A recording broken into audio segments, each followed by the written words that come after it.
Sí, ¿qué tal? Les damos la bienvenida al 12º Seminario Rafael Martín del Campo y Sánchez. Y bueno, en esta modalidad virtual, hoy, bueno, es un proyecto PAPIME 2030-19.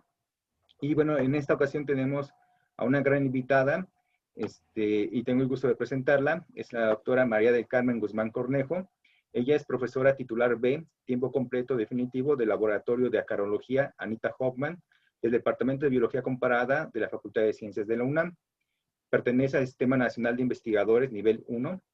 Ella, bueno, es licenciada egresada de la Facultad de Ciencias, hizo la maestría también en la Facultad de Ciencias en Biología Animal, el doctorado en Ciencias Biológicas también en la Facultad de Ciencias. Para colorear para adultos, porque aunque usted no...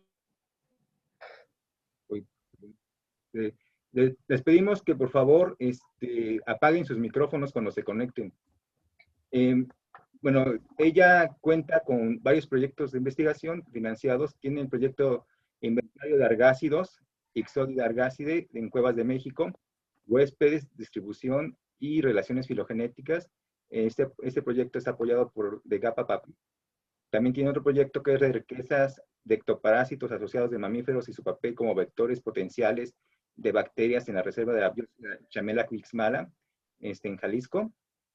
Bueno, ella tiene una amplia actividad académica.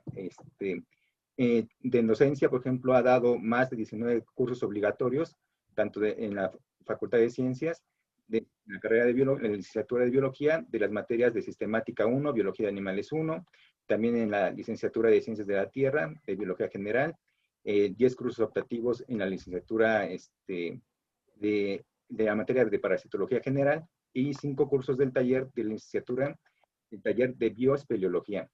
En cuestión también de producción, ha participado en arbitraje de manuscritos científicos en 33 artículos de revistas nacionales e internacionales. Ha sido autor y coautora de artículos de investigación de revistas arbitradas e indizadas, en 49 artículos publicados en revistas, en 2 artículos de difusión, en capítulos de libro. Ella pertenece en aparece en 4 capítulos de libro, en un libro como tal, y ha hecho, y tiene 9 tesis de licenciatura sustentadas, 2 tesis de maestría también sustentadas, y 2 de licenciatura que están en proceso. Bueno, para nosotros es un gran gusto que nos acompañe la maestra María del Carmen en este seminario Rafael Martín del Campo. Y bueno, Meli, te damos la palabra, por favor. Muy bien. ¿Quieres compartir desde el inicio de la pantalla? Muy bien, muchas gracias. Ay.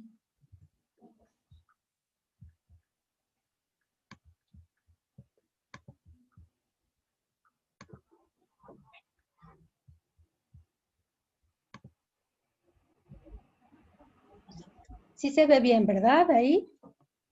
Se ve muy bien, Meli. Adelante. Ok.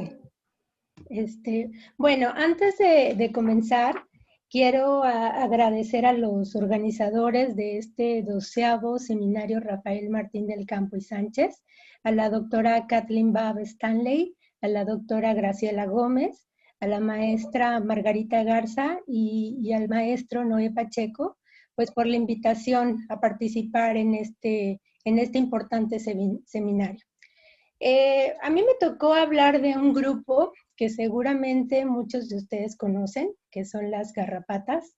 En realidad creo que son una pesadilla para cualquier biólogo o para cualquier veterinario que va al campo. Sin embargo, para nosotros, pues realmente nos causa una gran emoción cada vez que las encontramos. El título de esta ponencia es Importancia e Historia sobre el conocimiento de garrapatas en vertebrados de México. Y bueno, pues hablar de la importancia y de la historia de las garrapatas implica pues considerar varios aspectos. Entonces yo traté de resumir en esta plática de 1 hora todos los aspectos relacionados con este grupo, pero sí quisiera destacar también que detrás del estudio del grupo pues hay muchas personas que trabajaron con estos animales y que en la actualidad siguen trabajando, ¿no? Muchas personas que están interesadas en el grupo.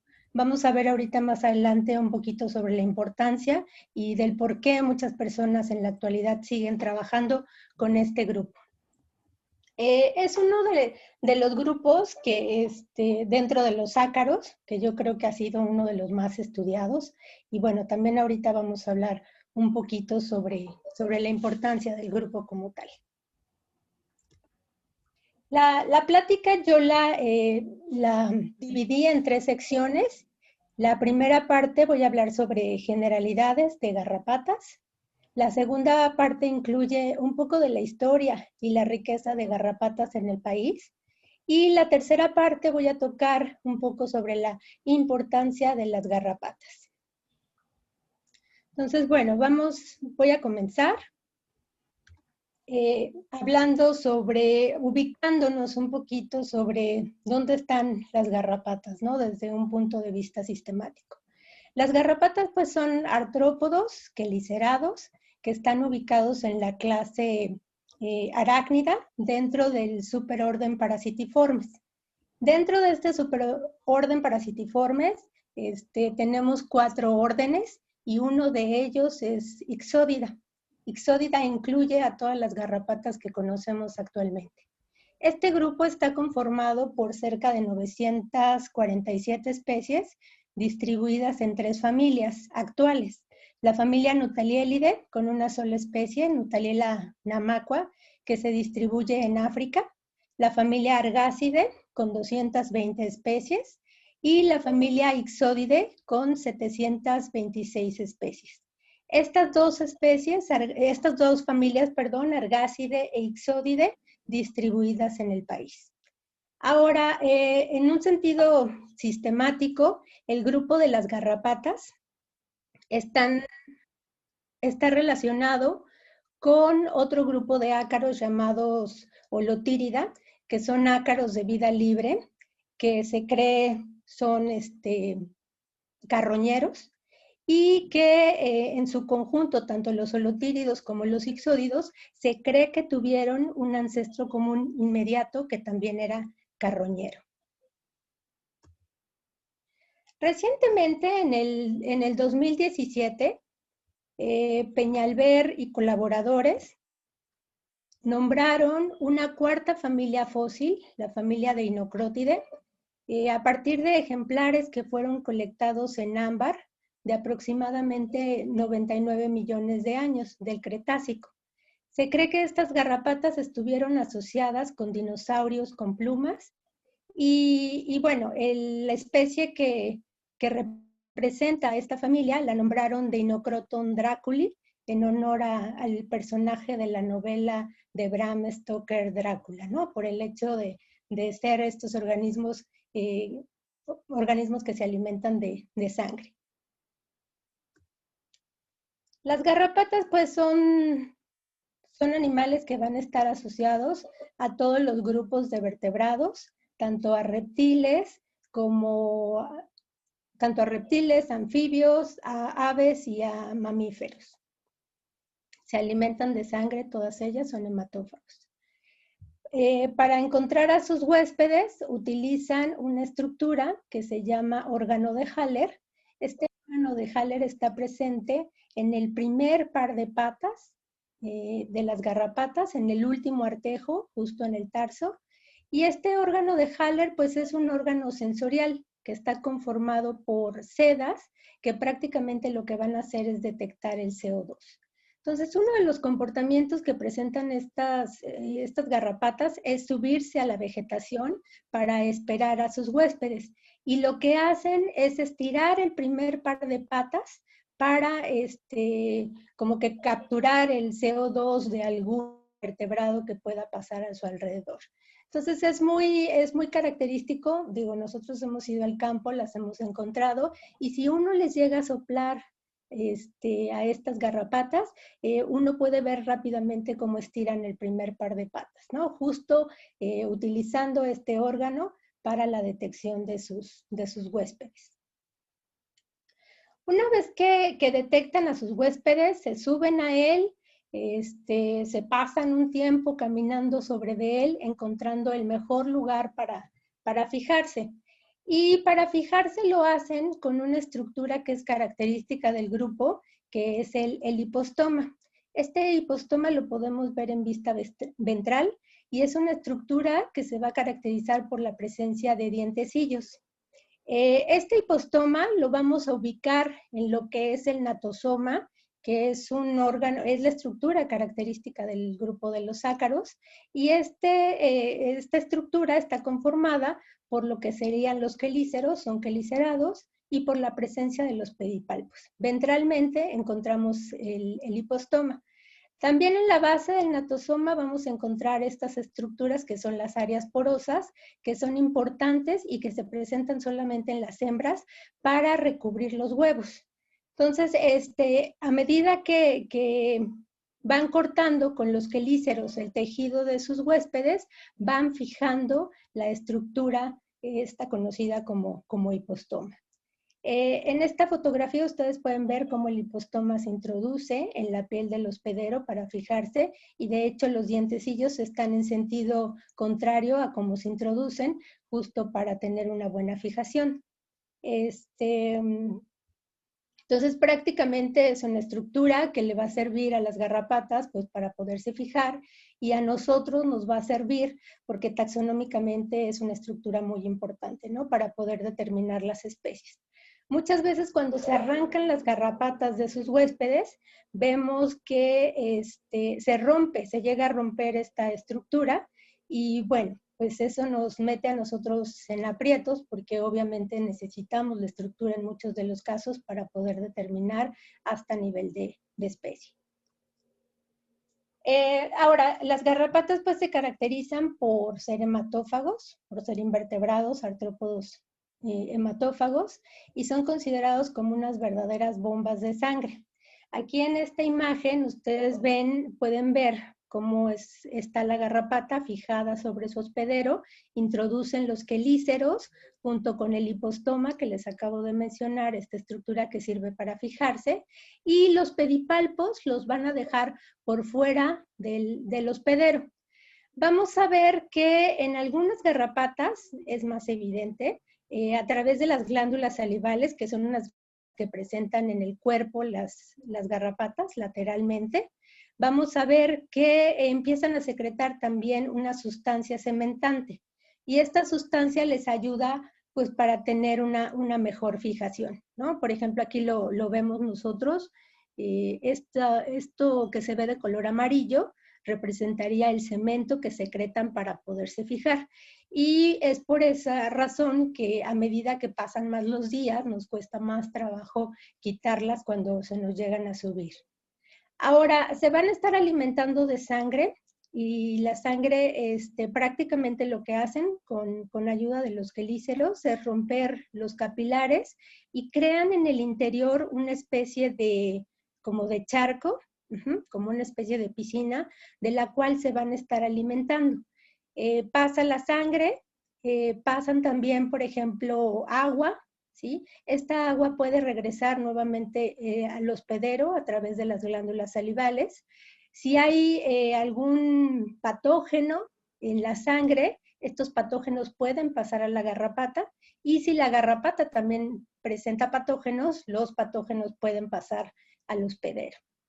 También vamos a ver que a través de las glándulas salivales que les acabo de mencionar, se pueden estar secretando otras sustancias importantes para la alimentación. Por ejemplo, se ha visto que pasa a través de las salivas anestésicos, o pueden pasar también anticoagulantes, muy importantes para que la alimentación se dé de manera fluida. La cantidad de sangre que pueden llegar a tomar algunas garrapatas es en algunos casos hasta 100 veces el peso de la garrapata. Y es por eso que la transformación de algunos estadios, principalmente las hembras, por ejemplo, como esta fotografía que ustedes ven aquí, es una hembra que ya se alimentó, pues es impresionante, ¿no? Muchas veces llegan a crecer hasta 5 veces el tamaño que tienen estos organismos sin haberse alimentado. Les comentaba al principio que en México tenemos representantes de dos familias, la familia Ixodidae y la familia Argácide. La familia Ixodidae son conocidas como garrapatas duras y se les llama así porque van a presentar un escudo que recubre el cuerpo de estos organismos. En el caso de las hembras, este escudo se presenta en la región anterodorsal, mientras que en los machos el escudo va a recubrir todo el cuerpo. Otra característica que nos permite diferenciar esta familia de la familia Ergácidae es que en vista dorsal podemos ver lo que es el natosoma, esta estructura característica de los ácaros que les dije, donde están los pedipalpos y donde están los quelíceros. Si se fijan, si vemos a la pata en vista dorsal, pues se alcanza a ver muy bien justo esta estructura. Las larvas, bueno, el ciclo de vida de estas garrapatas incluye un estadio larval, un estadio ninfal y los adultos hembras y machos. Las larvas se caracterizan porque también van a presentar este escudo en la región anterodorsal y por presentar solamente 3 pares de patas, mientras que las ninfas van a presentar el escudo también en la región anterodorsal y 4 pares de patas. Los adultos, como ya les mencioné, el dimorfismo sexual es marcado, vemos la posición del escudo y pues ya van a presentar obviamente 4 pares de patas, además de la abertura genital, que es otro carácter que nos ayuda a diferenciar entre hembras y machos. El ciclo de vida de estas garrapatas puede incluir desde un solo hospedero hasta 3 hospederos. En el caso de las garrapatas que ocupan 3 hospederos, pues prácticamente lo que ocurre aquí es que de un huevo se libera la larva tiene que buscar al primer hospedero para alimentarse, una vez que ha ingerido la suficiente sangre, baja del hospedero y muda al siguiente estadio de desarrollo, que sería la ninfa. Las ninfas nuevamente tienen que buscar un segundo hospedero para alimentarse, y otra vez se alimenta y vuelve a bajar de ese hospedero. Y hasta llegar hasta los estadios adultos, estos se reproducen y la hembra nuevamente se vuelve a alimentar de sangre y una vez que está repleta, baja y empieza a ovipositar. ¿Sí? Entonces las larvitas nuevamente salen y tienen que buscar al nuevo hospedero. Sin embargo, hay ciclos de vida en donde solamente se presenta un solo hospedero, como en el caso de Rhipicephalus bophilus annulatus, que es una de las especies típicas de ganado, en donde vemos que las larvas, las ninfas y los adultos prácticamente viven asociados a un solo huésped. Y la larva es la única que baja para ovipositar y de esta manera se completa el ciclo de vida. El ciclo de vida de estas garrapatas, de las garrapatas duras, puede durar unos meses hasta años. Son ciclos de vida más cortitos si los comparamos con los de la familia Ergácidae. Y bueno, la hembra prácticamente lo que hace pues es alimentarse de una manera más o menos lenta y después cuando baja deposita todos los huevecillos en una sola puesta. Obviamente la cantidad de huevos que llega a depositar una sola hembra son miles de huevos, ¿no? Hay un registro, por ejemplo, de un máximo de 16,000 una sola hembra. Ahora, la otra familia, que es la familia Ergácidae, que son garrapatas consideradas como blandas, pues estas se van a caracterizar porque no presentan los escudos, ¿no? Estos escudos tan característicos de las garrapatas duras que les acabo de mencionar, pues las garrapatas blandas no las van a presentar. En cambio van a presentar un tegumento, más o menos como ustedes lo pueden ver aquí, es un tegumento de tipo medio correoso, que puede presentar diferentes estructuras, diferentes como ornamentaciones. En algunos casos, como tipo mamelones que se distribuyen en el tegumento de estos organismos. Además van a presentar otras estructuras, como lo ven ustedes aquí, esto que se llaman discos, que son importantes porque a partir de estas se fijan la musculatura, entonces son puntos de inserción para los músculos. Si se fijan, aquí en una vista dorsal, no se alcanza a ver el natosoma, que les mencionaba que eso es muy característico de la familia Ixodidae. Aquí el natosoma no se alcanza a ver en vista dorsal. Entonces, prácticamente tenemos que voltear a la garrapata para poder ver esta estructura que es característica y que solamente puede ser observada en esta vista. Van a presentar, al igual que los ixodes, un estadio de larva, ¿sí? Y la larva se caracteriza porque va a presentar únicamente 3 pares de patas. Pero a diferencia de los ixódidae, de la familia Ixodidae, pues vamos a encontrar varios estadios ninfales. Las garrapatas duras solamente tienen un estadio ninfal, mientras que los sargácidos van a presentar varios estadios ninfales. Es decir, que pueden tener varios huéspedes. Y el registro de número de ninfas, de estados ninfales, pues varía muchísimo, desde un solo huésped hasta 7 o más huéspedes, ¿no? Y después pues pasan a adultos. Obviamente aquí no hay las placas que nos ayudan a diferenciar entre hembras y machos. Lo que vamos a tener aquí que ver es la abertura genital para poder diferenciar entre hembras y machos. Estas garrapatas de la familia Ergácidae son garrapatas principalmente nidícolas, que las vamos a encontrar asociadas a los nidos de los hospederos. Entonces, son garrapatas que se guardan, por ejemplo, en cuevas o en sitios de descanso de muchos mamíferos y pueden estar viviendo aquí durante muchos años. Estas garrapatas son más longevas si lo comparamos con las garrapatas de la familia Ixodidae. Hay registros de garrapatas que han llegado a vivir hasta 10 años. Ahora, ¿cómo diferenciamos entre hembras y machos? Bueno, pues vamos a ver que en el caso de las hembras tenemos que buscar la región genital, el poro genital. En el caso de las hembras, estas van a presentar una abertura genital en forma de labios. De hecho, estas estructuras se llaman labios. Entonces, si tiene esta abertura genital en forma de labios, pues estamos hablando de una hembra, mientras que los machos van a presentar una abertura genital totalmente diferente, más o menos como una tapita, ¿no?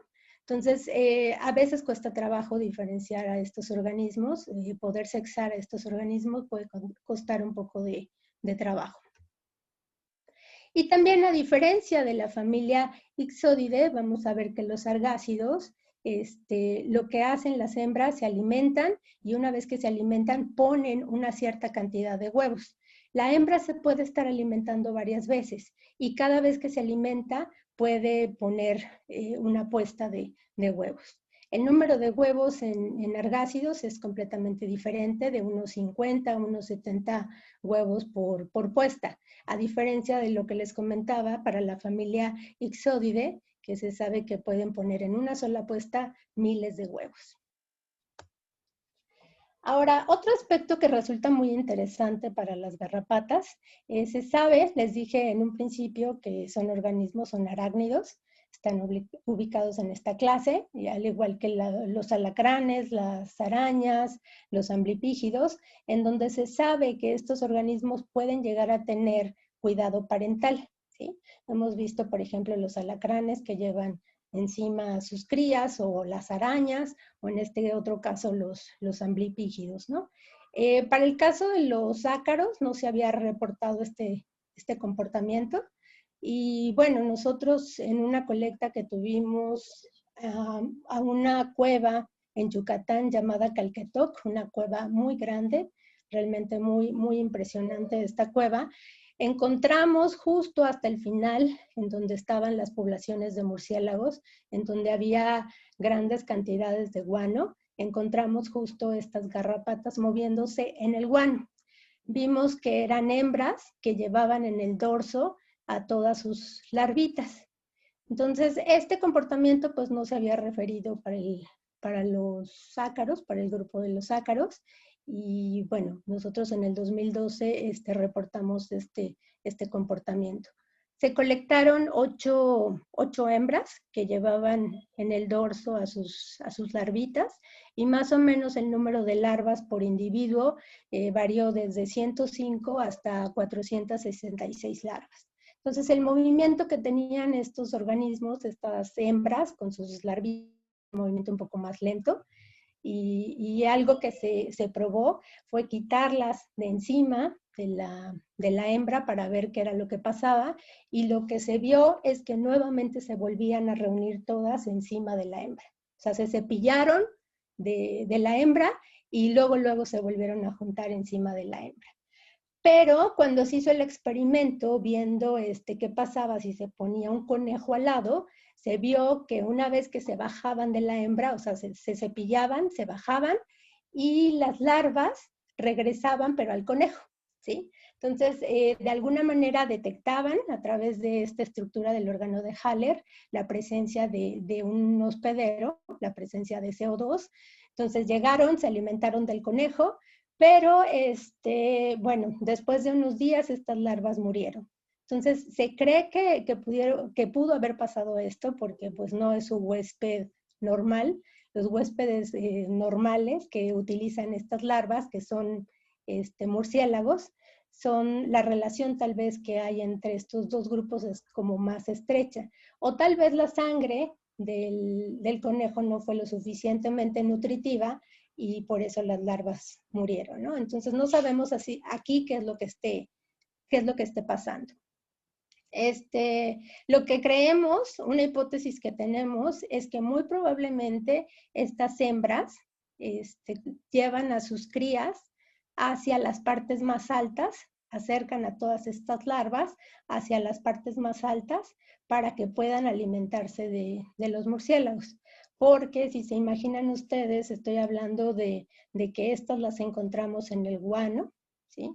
Pero estoy hablando de una cueva que tenía unas paredes completamente grandes, enormes, y uno podría pensar en ese momento, bueno, ¿cómo le hacen estos organismos para llegar hasta donde están los murciélagos?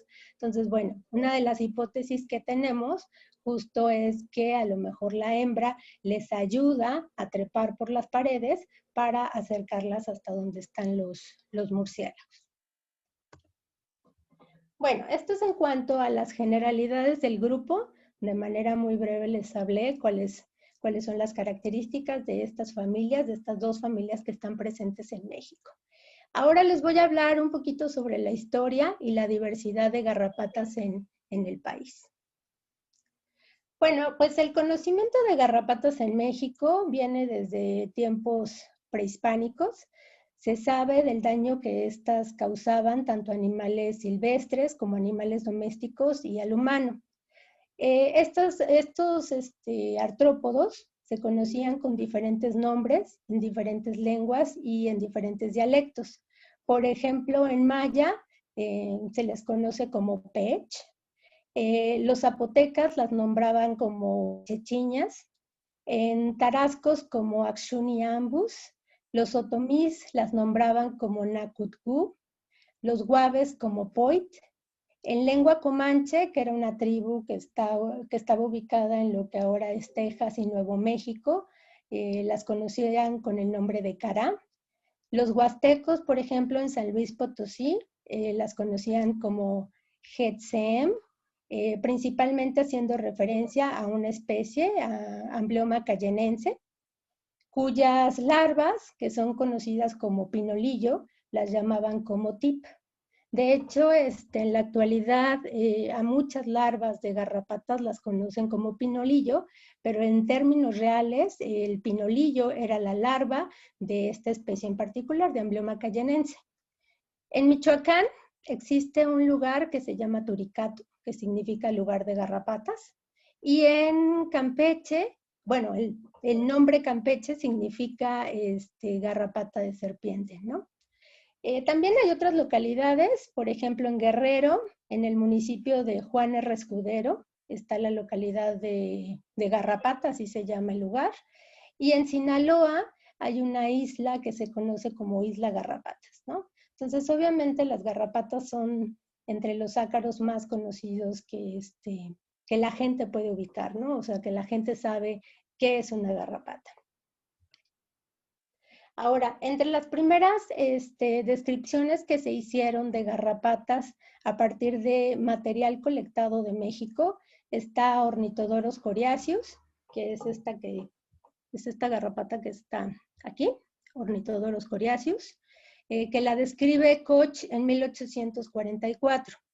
En este mismo trabajo, este mismo autor describe a Amblyomma dissimile y describe a Amblyomma ovale. También describe a otra especie, Amblyomma mixtum, la cual cae en sinonimia con Amblyomma cayennense. Koch era un entomólogo alemán, ¿sí? Entonces es de las primeras personas que trabajan en el país, que obviamente viene, colecta en el país y empieza a documentar las garrapatas de México. Sin embargo, bueno, esta garrapata que les decía aquí, Amblyomma mixtum, cae en sinonimia con Amblyomma cayennense. Y Amblyomma cayennense, pues era una especie que se distribuía desde el sur de Estados Unidos hasta Argentina. Sin embargo, en el año 2013, a través de un estudio filogeográfico realizado por Lorenza Beati y colaboradores, se dan cuenta que esta especie que tenía una distribución tan amplia, pues en realidad no se trataba de una sola especie, sino de un complejo de especies. Esta fotografía representa al macho de Amblyomma cayennense, más o menos para que conozcan a la especie. Y bueno, justo a través de este trabajo pues se dan cuenta de que no era una sola especie, sino que en realidad era un conjunto de especies. Y un año más tarde, en el 2014, Nava y colaboradores asignan o restablecen el nombre para algunas de estas garrapatas incluidas en este complejo y dan el nombre a otras nuevas especies. En términos generales podemos decir que Amblyomma cayennense en sentido amplio, el complejo cayennense, está conformado actualmente por 6 especies, de las cuales Amblyomma mixtum es la que se distribuye actualmente en México. Y Amblyomma mixtum es la especie que les había comentado que había sido descrita en 1844 por Koch y que había caído en sinonimia con Amblyomma cayennense. Es decir, que vuelven a retomar, resurge el nombre de Amblyomma mixtum para México. Ahora, sin embargo, pues el primer investigador en estudiarlas formalmente en el país fue el naturalista Alfredo Duyé. Él empieza a trabajar con garrapatas de la familia Argácide y describe tres de ellas: Ornitodorus turicata en 1876, a Otobius megnini, que es seguramente una de las más conocidas, o a lo mejor han escuchado hablar de ella, que es la garrapata que vive en los canales auditivos, y a Arga sanchezi en 1887. Entonces, él fue uno de los primeros investigadores ya en trabajarlas de manera formal en nuestro país. Posteriormente, muchos otros investigadores comenzaron a trabajarlas, tanto investigadores nacionales como investigadores extranjeros, a finales del siglo XX y la primera mitad a finales del siglo XIX, perdón, y la primera mitad del siglo XX. Aquí tenemos algunos de los investigadores nacionales que comenzaron a estudiarlas durante a finales del siglo XIX y la primera mitad del siglo XX.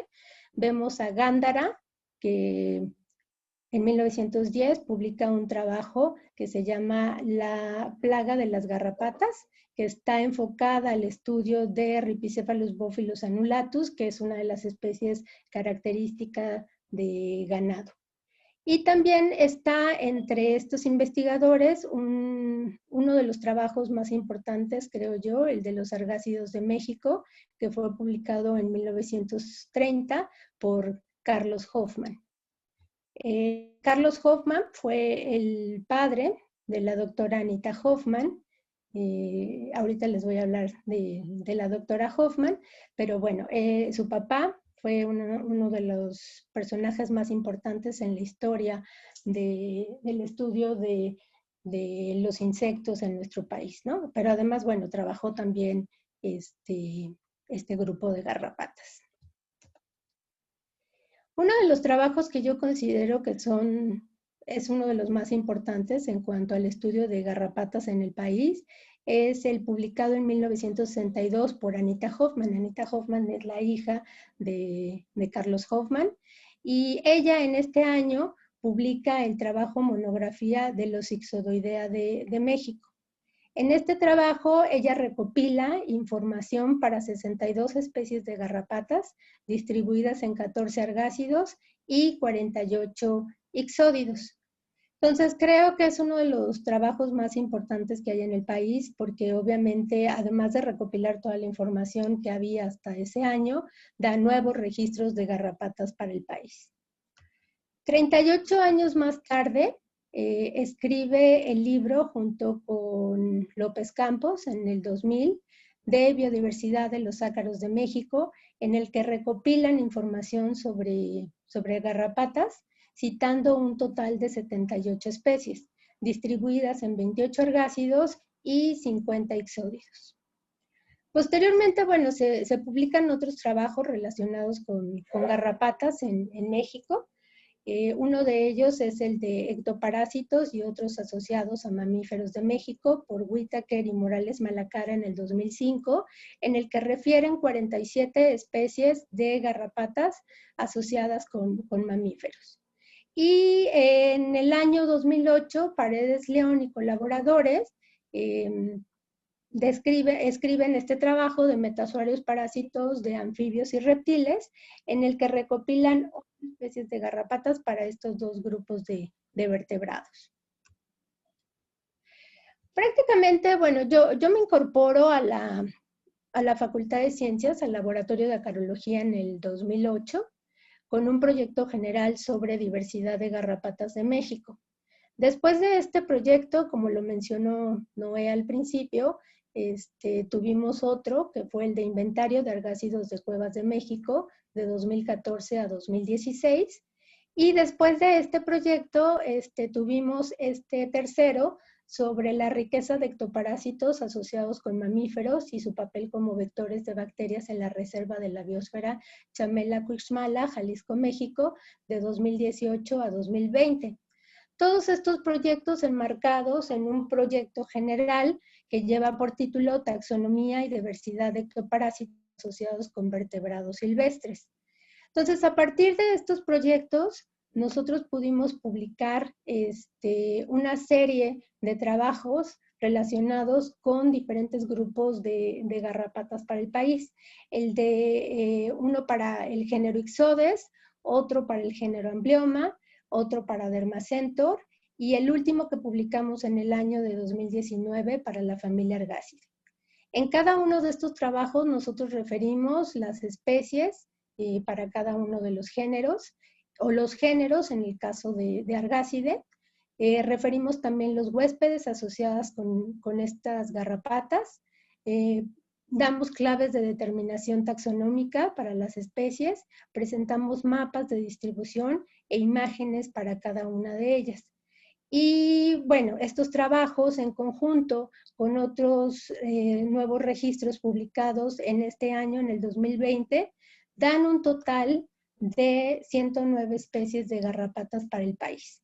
Ahora sabemos entonces que en el país se distribuyen 109 especies, lo que representan el 11.5% de la diversidad mundial.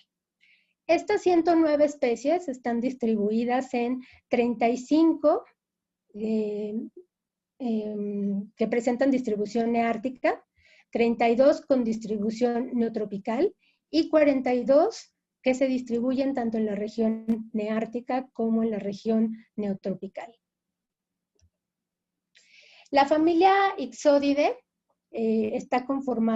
actualmente está conformada por 6 géneros: el género Ixodes con 29 especies, el género Amblyomma con 25 especies, el género Dermacentor con 11 especies, Hemaphysalis y Rhipicephalus con 3 especies cada una, y este último género Robertsicus, que fue nombrado recientemente, solamente con una especie, Robertsicus elafensis.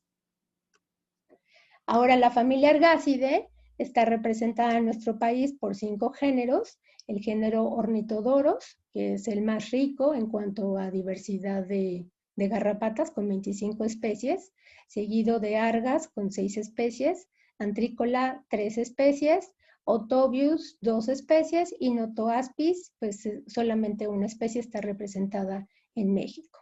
Tanto los géneros Ornithodoros, Antrícola y Notoaspis son garrapatas que suelen estar asociadas en cuevas. Entonces, muchos de los registros que tenemos nosotros para estos géneros, de estos géneros, corresponden a garrapatas que fueron encontradas en cuevas, asociadas con murciélagos.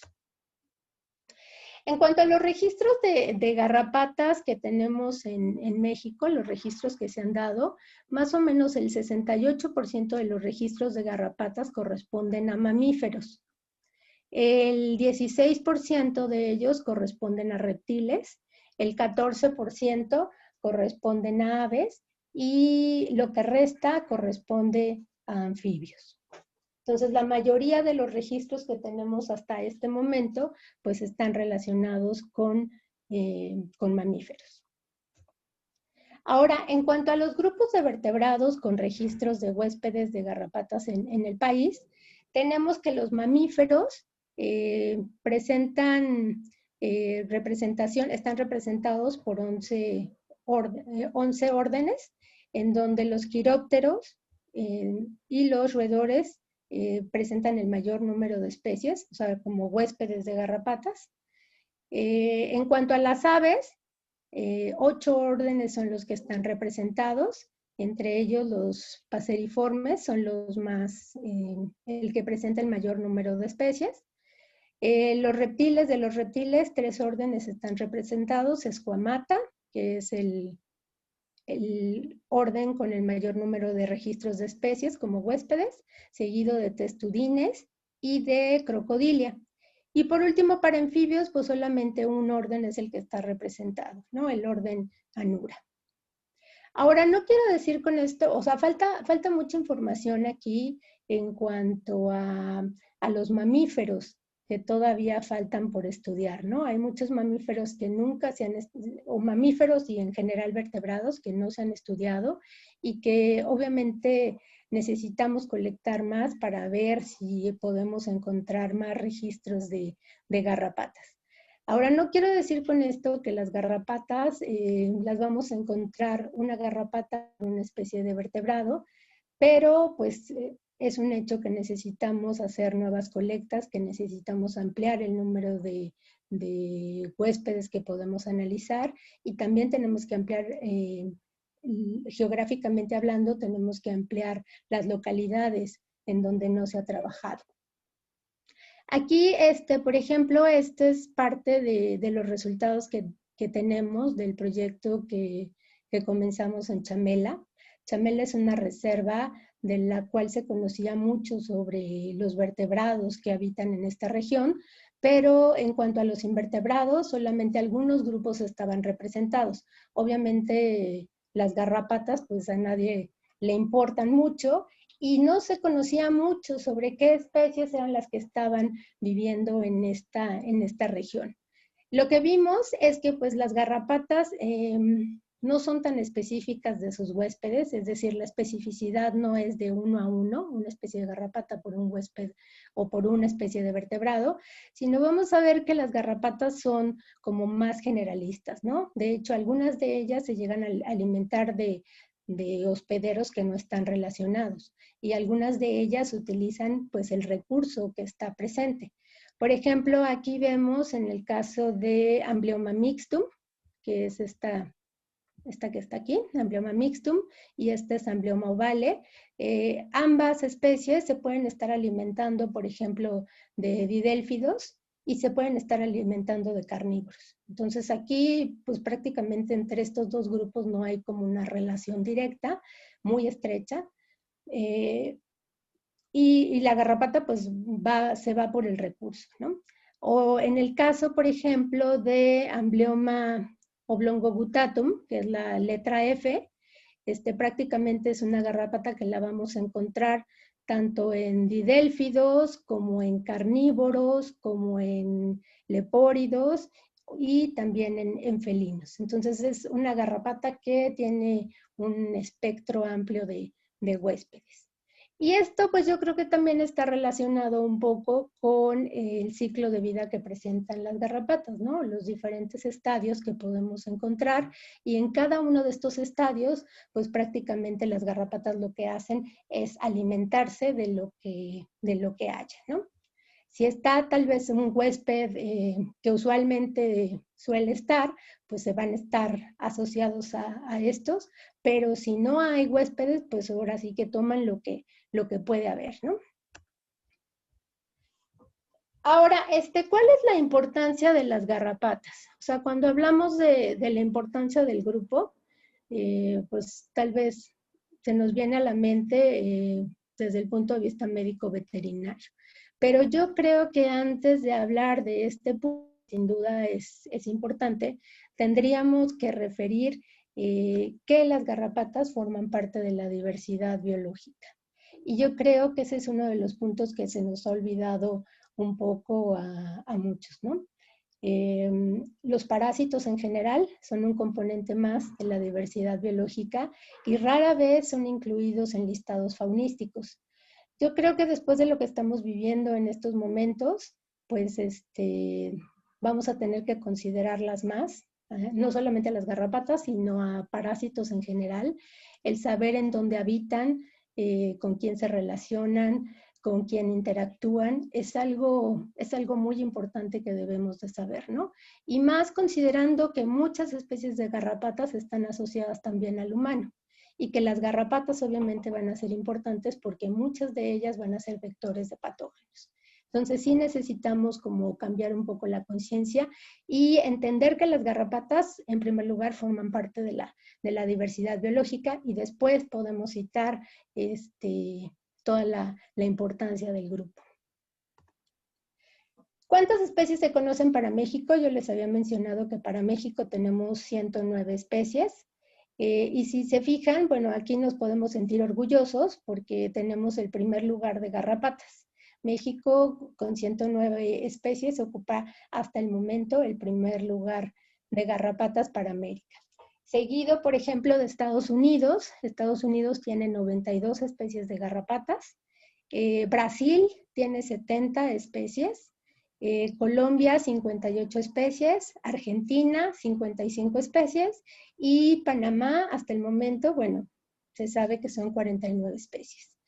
Pero bueno, yo creo que México tiene esta diversidad tan alta, entre otros factores, por el hecho de la confluencia de estas dos regiones biogeográficas, la neártica y la neotropical. Desde el punto de vista médico y veterinario, pues no podemos negar que las garrapatas son importantes, ¿no? O sea, de hecho, hay muchas personas en el país que están trabajando justo este aspecto en particular de las garrapatas. Se sabe que son transmisores de patógenos, pueden transmitir, por ejemplo, protozoarios, virus, bacterias, causantes de un gran número de enfermedades, tanto animales silvestres y animales domésticos, incluyendo al hombre, en lo que se conoce como zoonosis. Este término seguramente ustedes lo han escuchado y es uno de los términos que en los últimos meses hemos escuchado mucho, justo por la importancia, ¿no?, de la pandemia que estamos viviendo.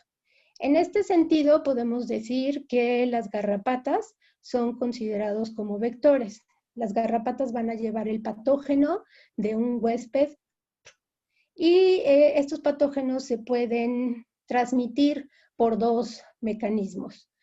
Transováricamente, de la hembra a la larva, y transestadialmente, una vez que la larva se ha alimentado de un huésped que está parasitado, pues el patógeno pasa a la larva y a medida que va mudando, va pasando por ninfa y adultos, va transmitiendo también el patógeno.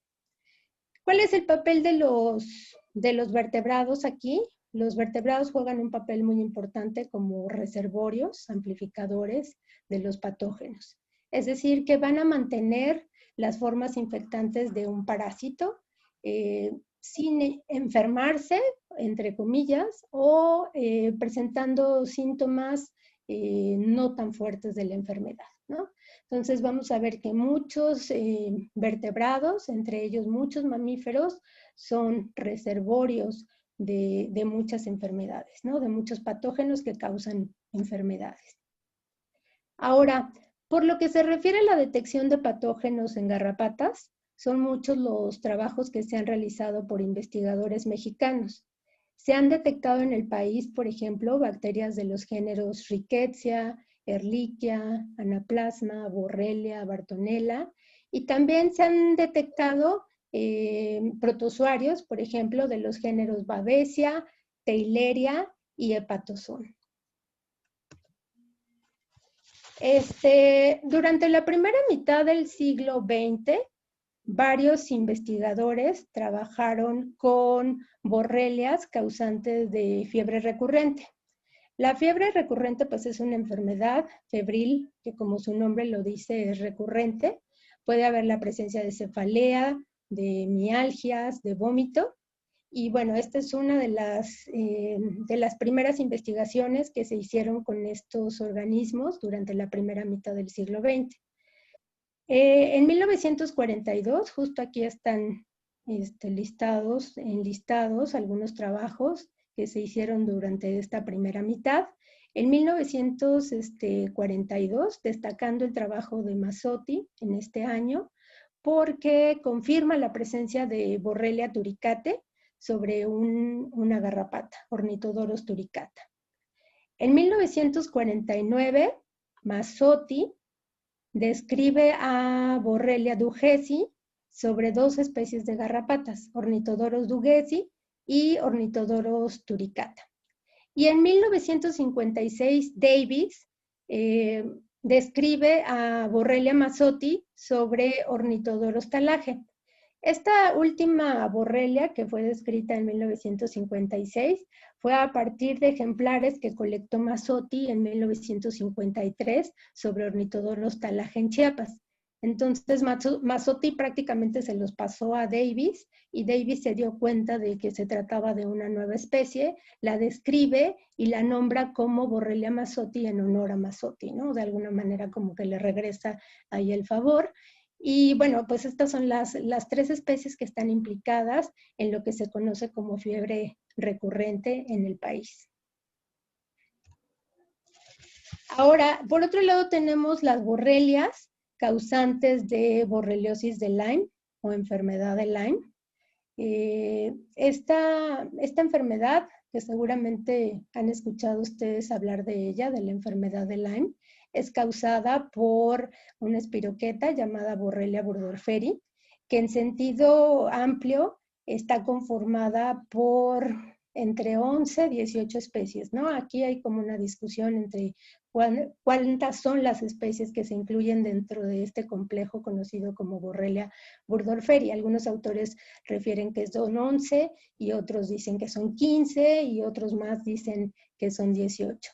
Pero lo cierto es que en el país pues son 3 las que se han citado. Borrelia burgdorferi, sensu estricto, en humanos y animales, Borrelia afzeli en humanos y Borrelia garini en humanos.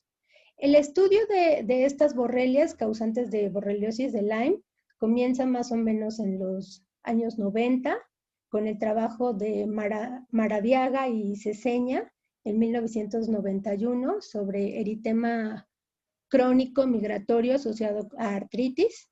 En 1994 también se publica otro trabajo sobre enfermedad de Lyme con el informe de 2 casos. Y en 1999 se presenta este trabajo sobre la sugerencia de la presencia de Borrelia burgdorferi en México. Después de estos trabajos, bueno, ustedes pueden encontrar en la literatura muchos otros trabajos que hablan sobre la enfermedad de Lyme en el país.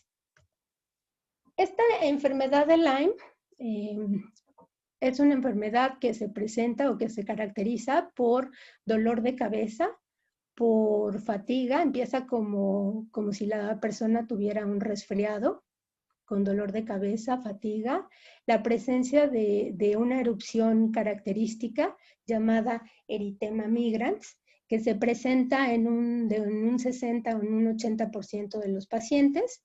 Este eritema migrans se presenta justo así, como unos halos de color rojo alrededor de la mordida de la garrapata, y pues es algo característico, ¿no? No en todos los casos se presenta, pero en muchos de ellos sí.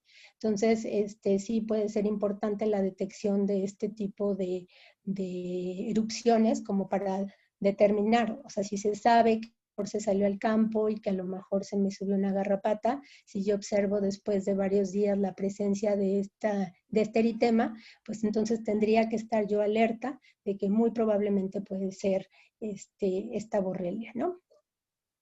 Es importante revisarse entonces cada vez que se va al campo, revisar que no traigamos ninguna garrapata encima. Muchas veces se suben las ninfas o las larvas, que son muy pequeñitas. Hay veces que no se notan hasta que empiezan a alimentarse y empiezan a crecer, que es cuando nosotros notamos su presencia sobre nosotros. Pero es importante quitarlas. De hecho, cuando se recomienda que cuando uno va al campo, en las noches, por lo regular, sí tomemos el tiempo y el cuidado de podernos revisar para quitar cualquier garrapata que traigamos encima. La transmisión del patógeno se da entre 36 a 48 horas después de la mordida, entonces sí es importante quitarlo o quitar a la garrapata lo antes posible. Se sabe que en el país, en México, están implicadas las garrapatas del género Ixodes, como Ixodes scapularis, que es bien conocido como el vector competente de la enfermedad.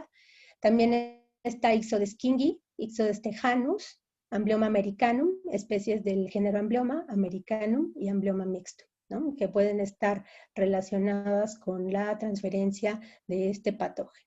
Y bueno, pues Amblyoma mixtum es una de las especies más distribuidas en el país, entonces sí hay que tener como cierto cuidado.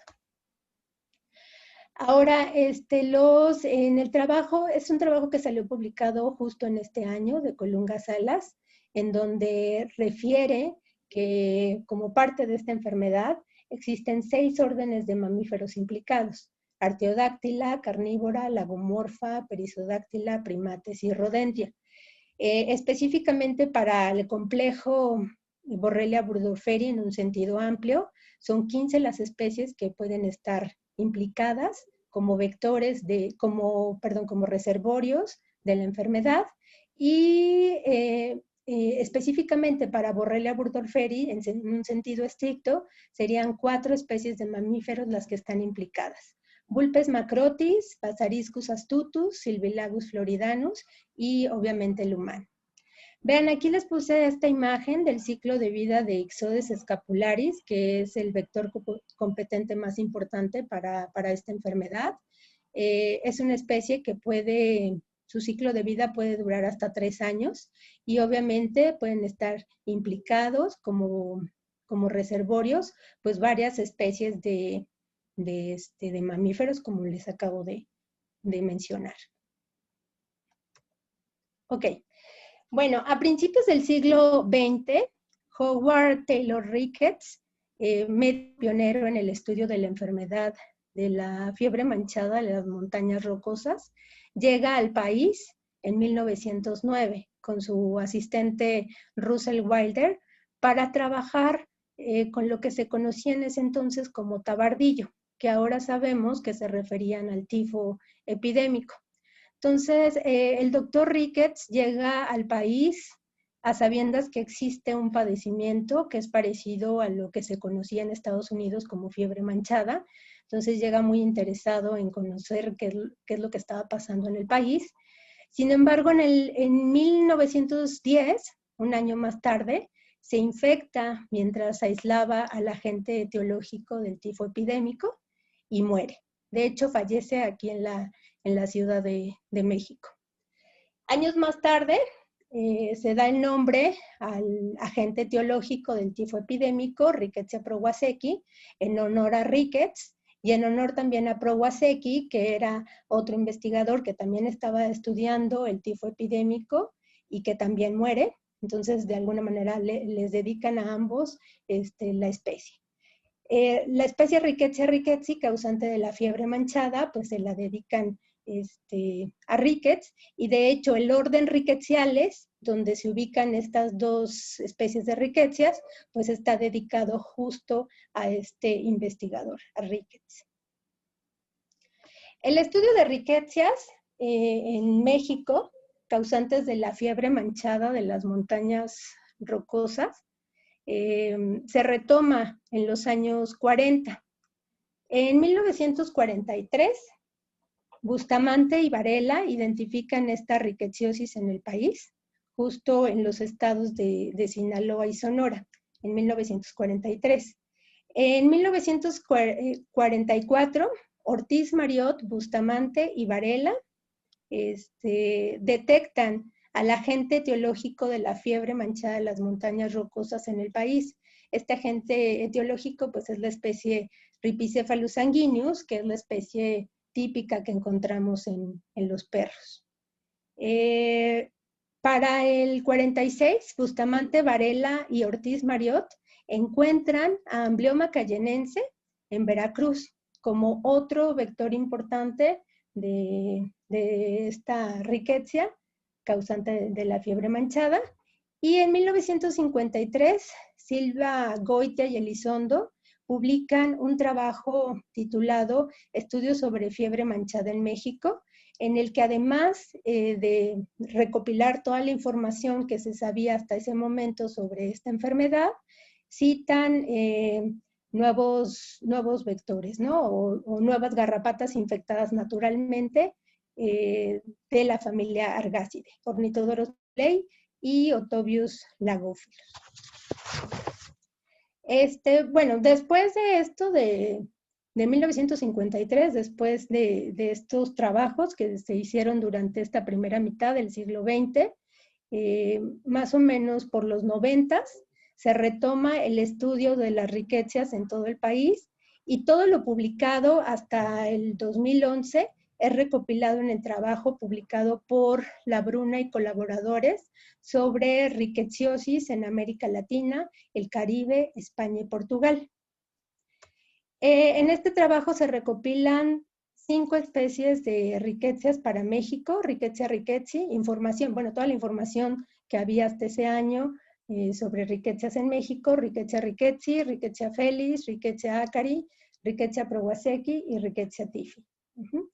Y a partir del 2016 se retoma o se vuelve de nuevo a incrementar el número de registros de rickettsias para el país, sumando un total de 13 especies de rickettsias hasta el momento que tenemos registradas para México, siendo sin duda Rickettsia rickettsii la más importante porque es la más patógena de las bacterias.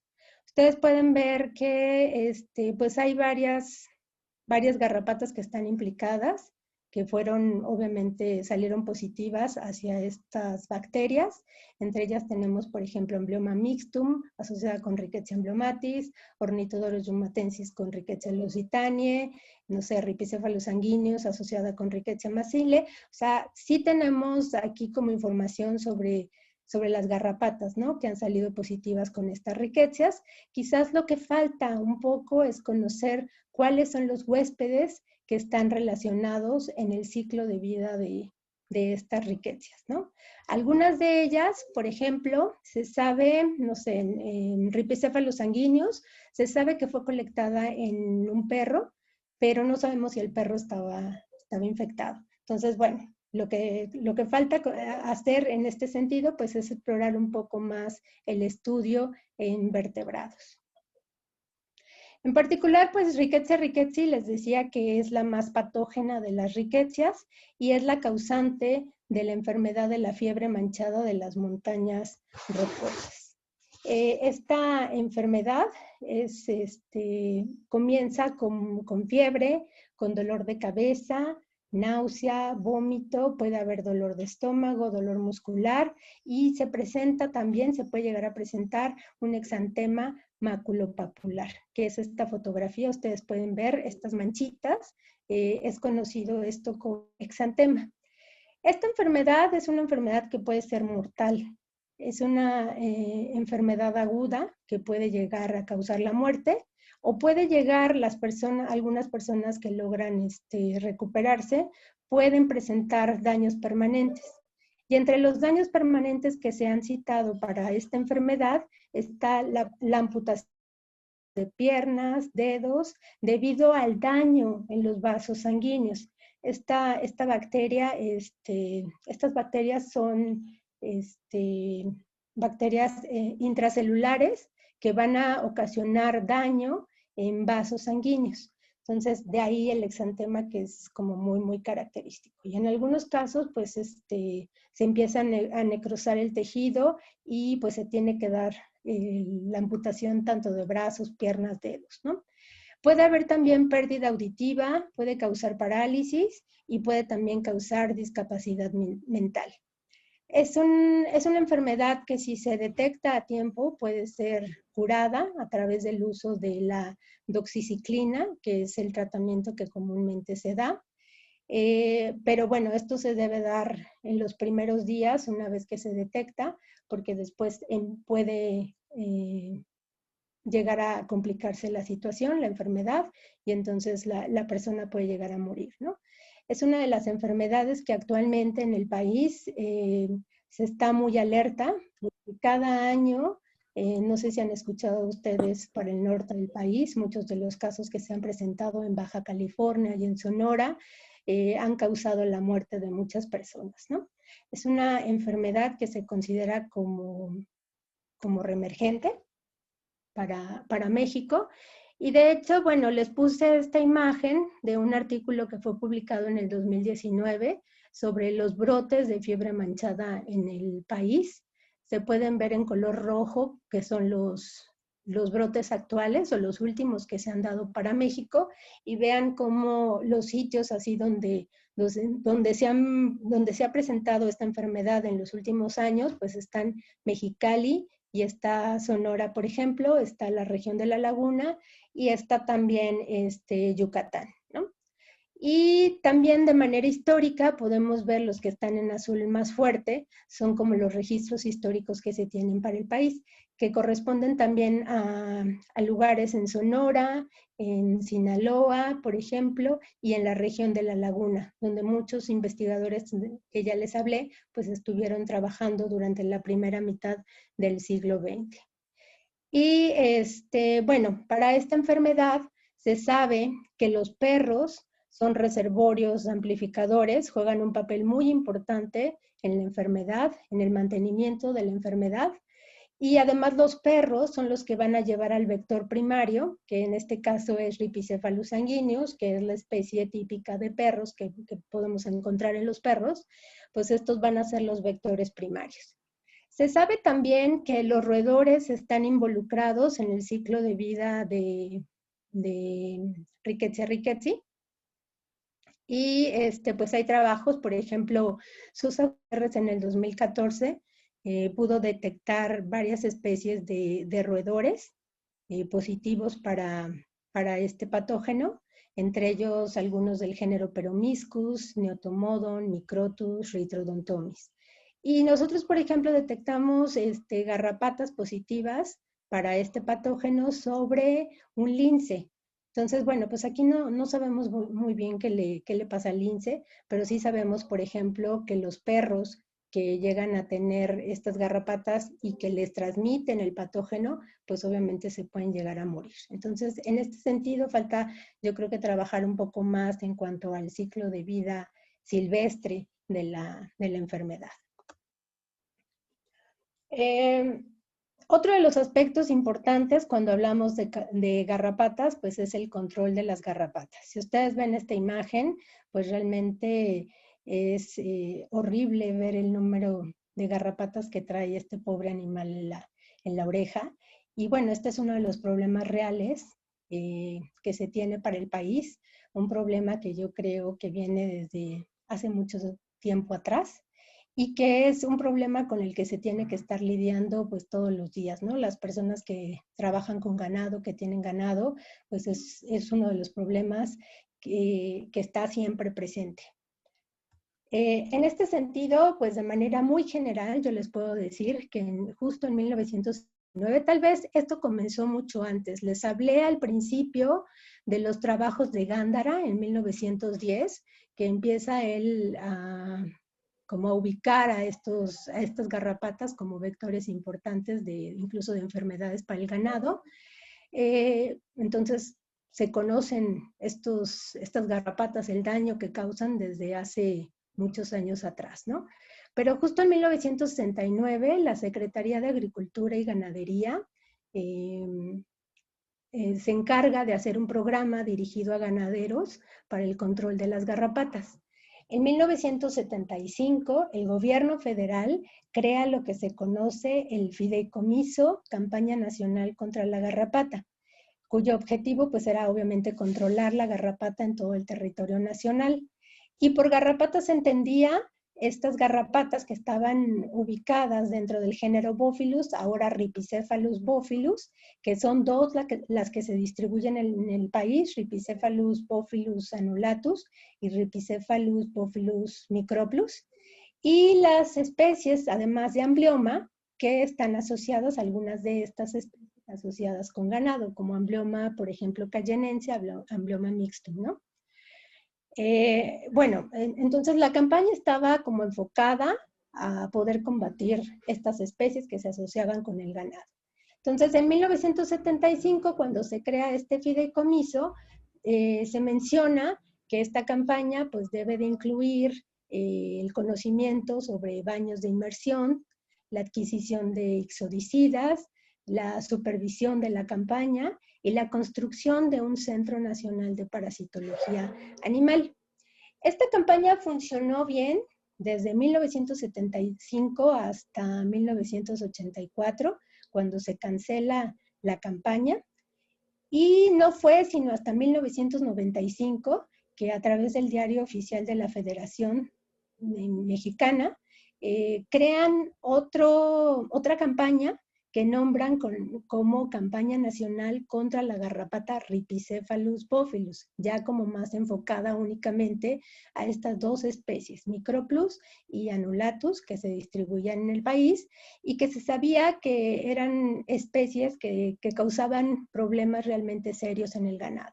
Por ejemplo, la disminución en la producción de carne y leche, la transmisión de enfermedades como la babesiosis bovina y la anaplasmosis, el daño en piel y por lo tanto daño en la disminución en la productividad.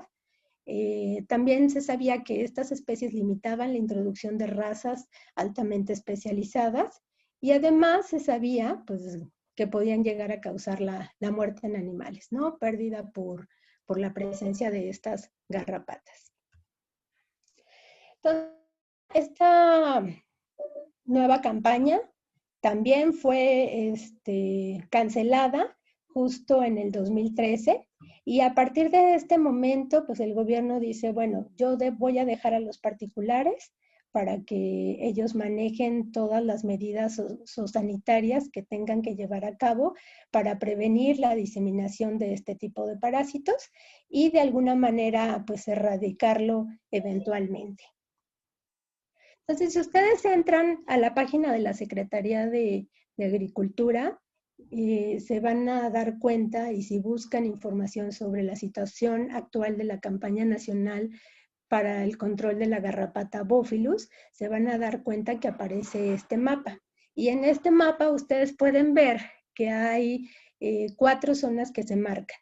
Una que es la zona libre, que es la de color verde, ¿sí? Donde se sabe que no hay garrapatas. La otra, la zona de erradicación, que es la que está en amarillo.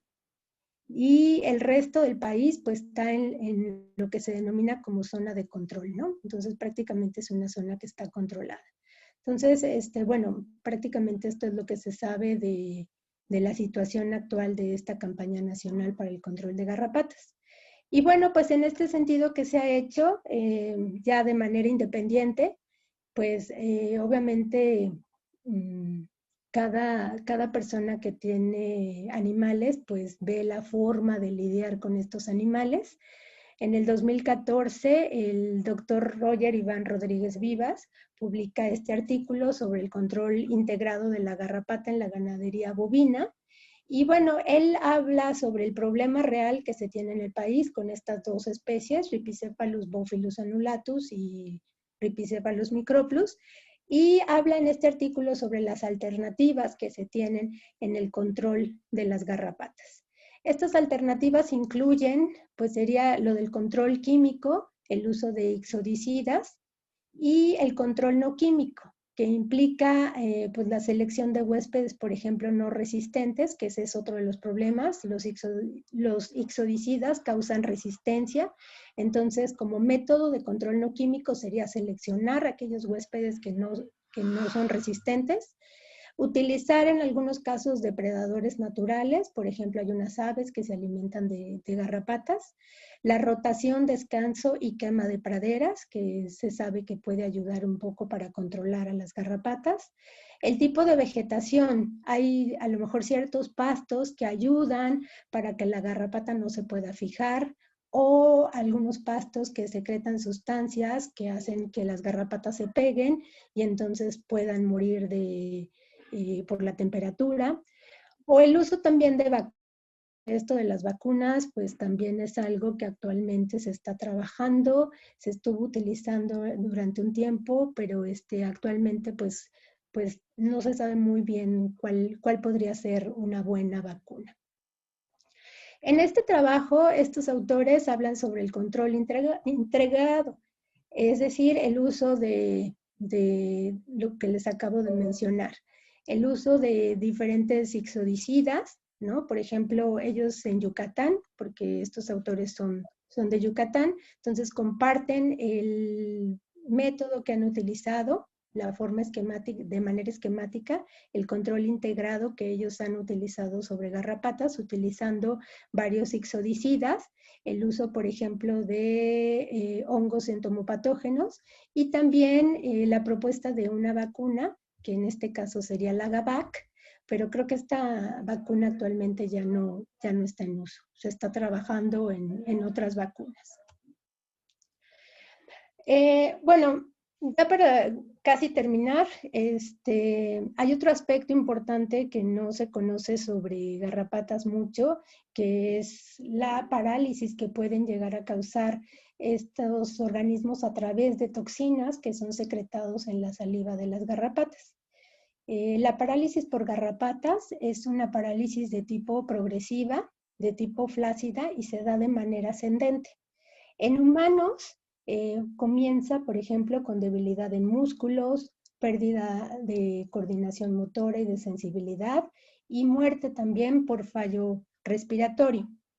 En el país se tienen 2 casos reportados sobre parálisis por garrapatas. Uno en 1969, publicado por la doctora Anita Hoffman, de un investigador en Valle de Bravo, en el Estado de México, que comenzó con dolor en el brazo, que había comenzado con un dolor en el brazo izquierdo. El brazo prácticamente se le estaba paralizando y además un enrojecimiento muy característico, ¿no?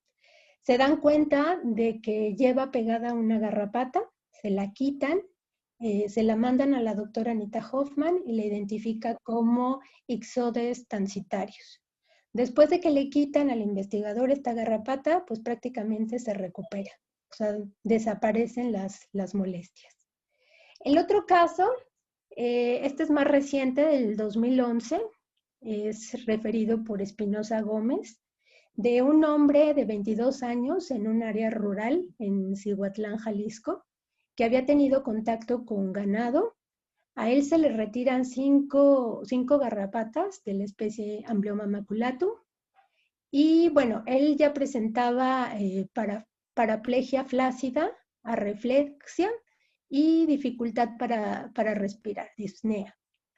Entonces, prácticamente después de que se le retiran las garrapatas, el paciente mejora. Entonces, son de los 2 casos, de los poquitos casos que se conocen en México sobre parálisis de garrapatas. En otros países, por ejemplo, en Australia, se ha trabajado más sobre este tema. Se sabe, inclusive se tiene el suero que se utiliza para contrarrestar un poco esta situación. Y yo creo que resulta como muy interesante lo que ocurre con estas garrapatas, ¿no? Como les digo, en Estados Unidos y en Australia es donde se ha trabajado un poco más sobre esto de parálisis por garrapatas.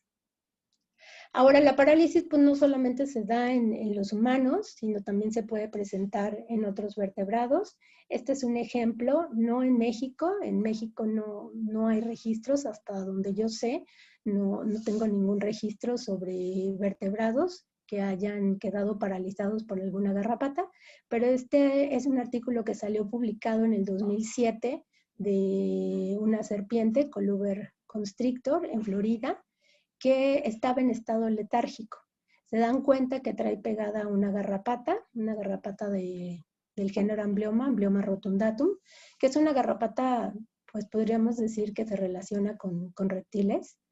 Y después de que se la quitan, se dan cuenta de que la serpiente se recupera, ¿no? 18 horas después de que le quitan la garrapata, la serpiente regresa a la actividad normal. Entonces, estas sustancias que son secretadas por las garrapatas son un tipo toxinas que son secretadas por las glándulas salivales de las garrapatas a la hora de la alimentación, provocando o pudiendo llegar a causar parálisis. Bueno, finalmente, pues sabemos que para el país, como les mencionaba al principio, pues hay muchas personas que están trabajando actualmente, muchos investigadores que están trabajando diferentes líneas de investigación sobre garrapatas en el país. Hice un ejercicio como para ver en los últimos 10 años qué es lo que se está trabajando sobre garrapatas y encontré que, bueno, pude dividir todos los trabajos más o menos en 6 líneas de investigación. Muchos de los trabajos que se han realizado están enfocados hacia patógenos, hacia la detección de patógenos tanto en garrapatas como en humanos, en animales domésticos y silvestres. Y estamos hablando aquí de patógenos como bacterias, como ya lo mencioné, rickettsias, borrelias, ehrlichias, anaplasmas, bartonelas y protozoarios, ¿no? Como babesia, hepatozón, theileria.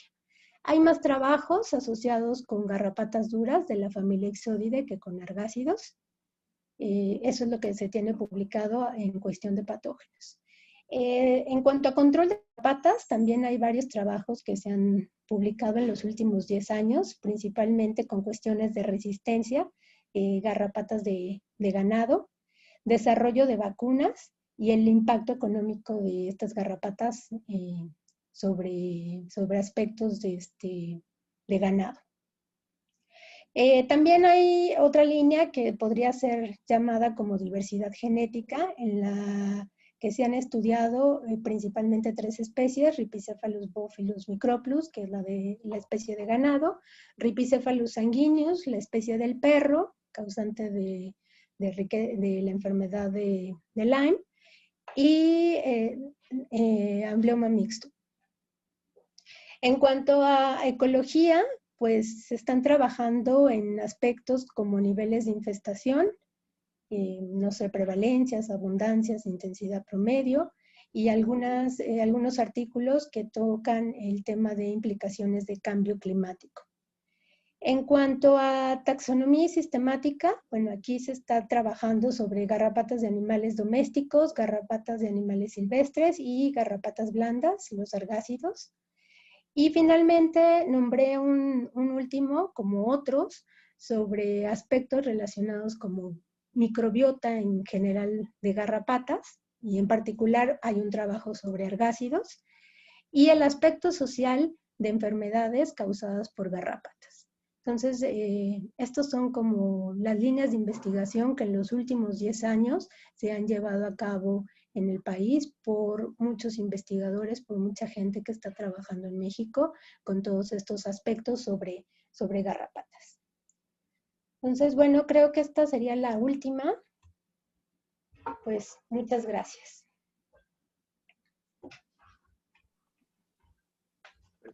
Sí, gracias, doctora María del Carmen. De hecho, si puedes prender tu cámara para que Te mandan saludos y felicitaciones de varias partes del país, de Tlaxcala, Querétaro, Ajá. Hidalgo, pero también de otros países como El Salvador. De hecho, algunas de las preguntas, bueno, aparte de felicitaciones, también me sumo a las felicitaciones. Estuvo una excelente conferencia, realmente muy, muy ilustrativa e informativa. Jenny, también unas felicidades, y dice, ¿cómo se puede quitar las garrapatas sin dejar las partes bucales en la piel? Bueno, ese es un reto, inclusive hasta para nosotros, que a lo mejor hemos sacado más garrapatas. Por lo regular utilizamos pinzas de punta fina, las tomamos lo más cercano a la base y a partir de ahí damos un jalón hacia arriba, en un ángulo más o menos como de 90 grados, levantamos un poco la garrapata y damos el jalón hacia arriba. Y eso ayuda un poco para que salga completo el hipostoma, ¿no? Pero bueno, vamos a ver que dependiendo ahí del género y de las especies, el hipostoma puede variar en cuanto a la longitud y en cuanto al ancho, ¿no? El grosor del hipostoma. En el caso de ixodes, por ejemplo, suelen tener hipostomas un poquito más largos y más delgados. Entonces, inevitablemente se llegan a romper. Si el huésped de alguna manera se sacrifica para poder hacer otros estudios, lo que se recomienda es cortar alrededor del hipostoma y sacarlo con un poco de piel, ¿no? Para que ya en el laboratorio con más cuidado se pueda limpiar y se pueda sacar completo. Pero si no se sacrifica el huésped, o sea, si estamos hablando ya de otros mamíferos más grandes, que obviamente no vamos a sacrificarlos por una garrapata, pues prácticamente lo que se hace ahí es esto que te digo, ¿no? O sea, se utilizan las pinzas y se da el jalón hacia arriba para intentar sacarlo lo más completo posible. Perfecto. Gracias. Y también, por ejemplo, te mandan saludos desde Panamá, pero creo que también ya contestaron. Bueno, una vez extraídas las garrapatas, ¿cuál es el mejor fijador o conservador? Sería el alcohol al 70. Y el mismo Henry de Panamá pregunta, ¿cómo puedes aclarar las estructuras de la garrapata antes de montarlas? Bueno, el mejor fijador pues es el alcohol y dependiendo de de los objetivos que vayas a tener, ¿no? Por ejemplo, si lo vas a querer para una colección, pues a lo mejor guardarlos en alcohol al 70-80 y prácticamente tomas la garrapata, la sacas y la depositas directamente en el alcohol. Si es para biología molecular, pues a lo mejor lo más recomendable es guardar a las garrapatas en alcohol al 96. ¿Cuál era la otra pregunta? Perdón. Sí, era para poder aclarar las estructuras. Para aclararla. Para aclarar. Bueno, en realidad aquí lo único que se monta para estudiarlas son las larvas. Y utilizamos potasa, por ejemplo, para aclararlas, y después de aclararlas se montan en líquido de Hoyer, pero solamente las larvas. Las ninfas y los adultos se mantienen en el alcohol y cuando las vas a estudiar las sacas y las observas directamente al microscopio. O sea, esas no se montan, los adultos y las ninfas no se montan. Perfecto. Muchas gracias. Voy a juntar 3 preguntas porque tienen que ver con diferentes hospederos. Bueno, José Alfredo, Diana Cristel y Ilse Solís preguntan si existen garrapatas. Bueno, José Alfredo pregunta si existen garrapatas en algún lugar del mundo en peces.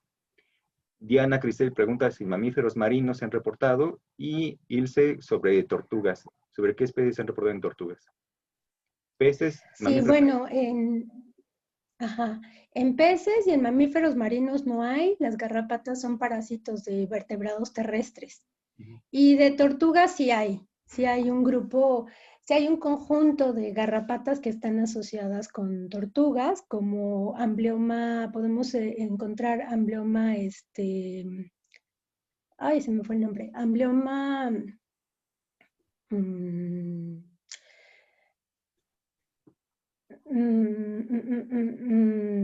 Amblyomma sabanere es una de las especies que podemos encontrar. Amblyomma dissimile también podemos encontrar. A lo mejor hasta Amblyomma scutatum podríamos encontrar, ¿no? Estas garrapatas que les acabo de mencionar son como muy características asociadas con reptiles, de manera así general. Sabanere, por lo regular, es la que más he encontrado sobre tortugas en México. Tuberculatum también podría ser otra. También te mandan saludos de Ecuador, y ya también sea como la última pregunta, porque también pues, nos estamos en cuestiones de tiempo. Voy a juntar dos. Una es de Alberto Pedraza, que dice, ¿cuál es la función ecológica de estos parásitos y cómo se pueden controlar de una forma segura? Y la conecto con la pregunta de Karina Arbizu. ¿Existe temporalidad en ciertas especies de garrapatas que influya por las épocas de calor? Ya que en Veracruz, bueno, se dice que hay un incremento de garrapatas cada 5 años. Una es la importancia ecológica, la forma de controlarlas y si hay temporalidad. Bueno, lo del control de garrapatas es lo que les mencionaba hace ratito, realmente es como un reto latente que tienen todas las personas que tienen, por ejemplo, ganado y que se sabe que pueden llegar a ocasionar grandes pérdidas. ¿Cómo controlarlas? Pues es a través del uso de ixodicidas. De hecho, hay propuestas de lo que se está trabajando actualmente en México y en otros países de Latinoamérica, el uso de diferentes ixodicidas, pero que se utilizan en puntos claves durante el ciclo de vida de estas garrapatas para que puedan ser eficientes. Y aquí, pues lo que se trata de evitar es que los organismos o que los huéspedes se vuelvan resistentes, porque ese es uno, digo, más bien las garrapatas se vuelvan resistentes a los ixodicidas, porque pues de nada sirve el estar poniéndolos y al ratito no van a servir de nada. Entonces, sí hay trabajos publicados que hablan sobre control de garrapatas y a lo mejor algunas propuestas de cómo se deben de aplicar los ixodicidas, ¿no? Que es lo que principalmente se usa. Y la otra pregunta era de... La temporalidad. Si existe temporalidad, porque dicen que en Veracruz hay incremento de garrapatas cada 5 años. Sí, de hecho, bueno, dependiendo ahí de las especies, va a haber un pico estacional. Por ejemplo, si hablamos de la familia Ixodidae como tal, son garrapatas que sí son más estacionales, ¿no? Que se pueden llegar a presentar durante una etapa del ciclo y del año. Entonces, por lo regular, cuando hace más calor es cuando pueden estar presentes, ¿no? O sea, la temporalidad sí existe y esta es mucho más marcada para la familia Ixodidae que para la familia Argácide, porque los argácidos están como más asociados a los nidos y entonces pues en los nidos siempre están presentes, ¿no? Mientras que en la familia Ixodidae hay picos y cuando las condiciones no son las adecuadas, las garrapatas entran en lo que se conoce como diapausa. O sea, prácticamente se entierran en lo que mejoran las condiciones. Entonces sí hay estacionalidad. Te agradecemos mucho, por una excelente conferencia, que realmente les ha gustado mucho al público, también como a este cierre de este ciclo de este año. Y ahorita le cedemos la palabra a la doctora Kathleen Babb Stanley, que va a ser el cierre del ciclo. Adelante. Buenas tardes, es un placer estar aquí con ustedes en este 12º seminario que nos ha permitido profundizar un poquito en el conocimiento y algunas problemáticas y perspectivas de conservación de la fauna silvestre desde muy diferentes enfoques genéticos, etnozoológicos, paleontológicos, hasta aquellos relacionados con aspectos éticos.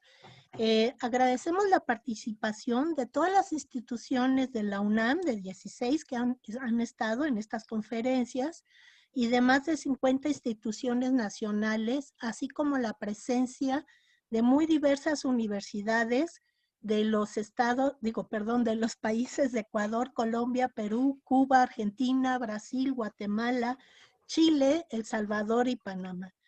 Agradecemos el apoyo del proyecto PAPIME PE 2030-19 y por su invaluable trabajo que hizo posible tanto el contacto de invitados como la presentación de las conferencias de esta manera virtual y en redes sociales a los maestros Noé Pacheco y Margarita Garza Castro, y muy especialmente al maestro Aquiles Bernal, cuya colaboración fue indispensable para poder tener éxito en la transmisión de estas conferencias a distancia.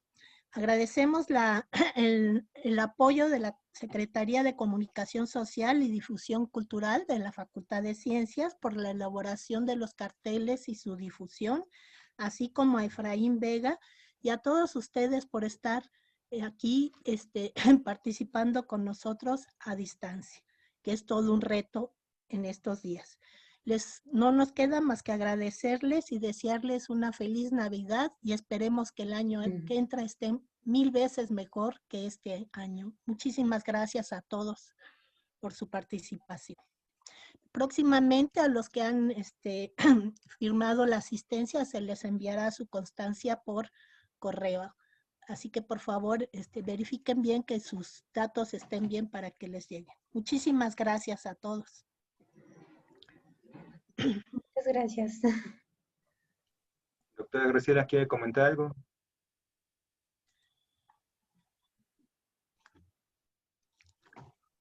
Hay que prender su micrófono, doctora Graciela.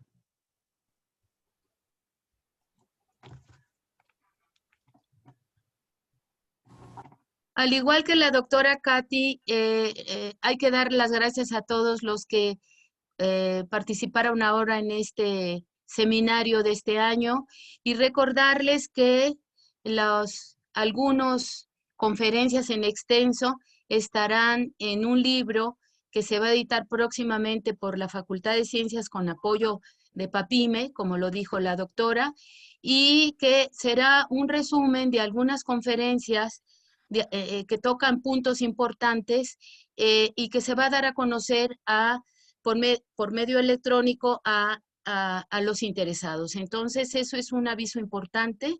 Y también invitarlos a el próximo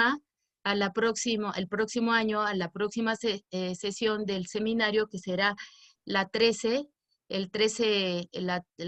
etapa 13 de este seminario para todos. Ojalá que podamos hacerlo ya semipresencial, pero lo más probable es que tengamos otra vez la posibilidad de ofrecerlo por vía electrónica. Entonces, pues esperamos su participación y, repito, esperamos hacerles llegar este libro, que es un resumen de algunas conferencias que hemos considerado importantes para darlas a conocer el extenso. Pues muchas gracias y nos vemos en el próximo seminario. Muchas gracias por su asistencia y nos vemos el siguiente año.